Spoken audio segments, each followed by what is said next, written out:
Tuna Pond News. No.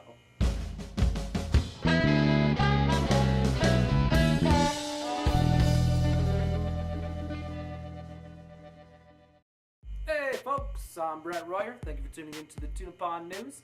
This is the news this week. Story number one. This story is from Peoria, Illinois, just across the river from us a little bit of ways, where 4 women came into a house and they started beating the girl that was in there. They were doing a home invasion. They were going to rob her.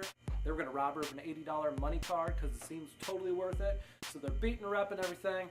And there was a guy that they didn't know about. He was in one of the back bedrooms. And he comes out and he grabs all 4 of the girls in a big old bear hug. And he takes them out of the house. So props to that guy. You're amazing, whoever you are. Didn't say a name.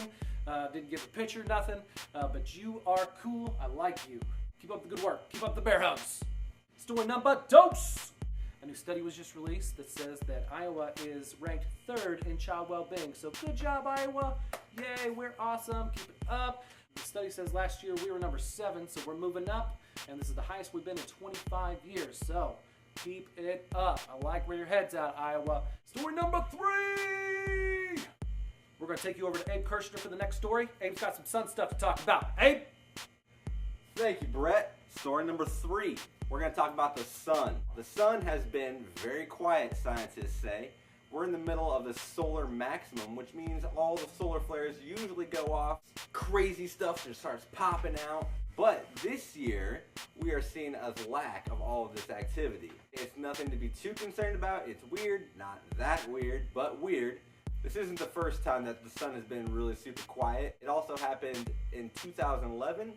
Where there was an unusual amount of nothingness going on in the sun. It rebounded, everything turned out well, we're still here. Take it away, Brett. Thanks, Abe, and thanks, sun. Please don't burn out on us. Although I bet the sun doesn't even subscribe to our channel, so why not even talk to the sun? Story number 4.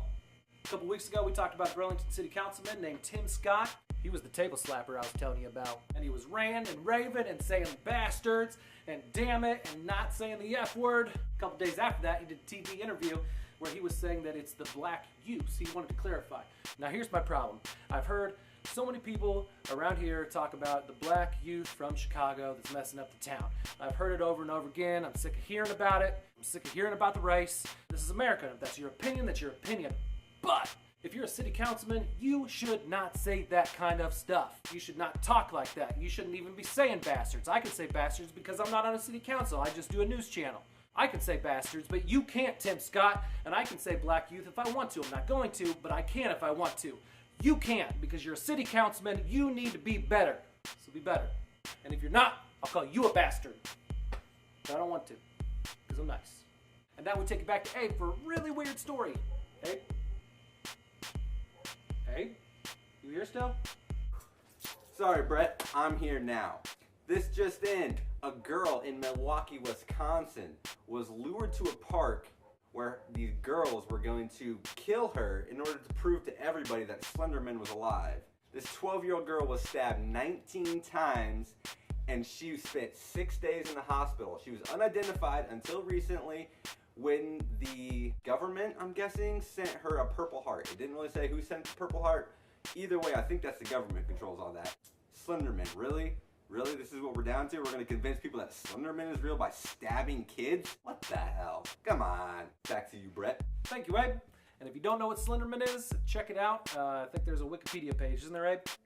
Probably. Okay, we're going to assume that there's a Wikipedia page for Slenderman. Slenderman, just like it sounds. Congratulations to Angel de Paris. She's the one that won the Burlington's Got Talent competition.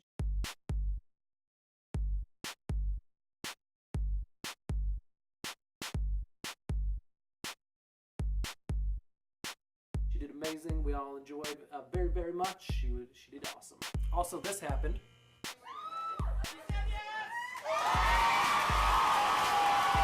And tune in next Tuesday to the morning meditation because we'll have a whole video on there of the Burlington's Got Talent. A whole bunch more footage, a whole bunch of stuff that you haven't seen yet, unless you were there.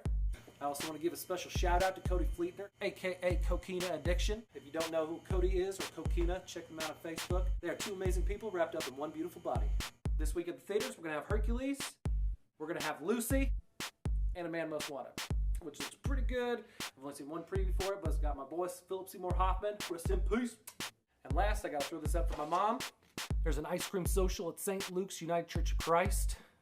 It's gonna have a silent auction. There's gonna be a car show. There's gonna be ice cream, homemade ice cream, which is delicious. Thank you for tuning in this week for the Tuna Pond News. I'm your host, Brett Royer. That was Egg.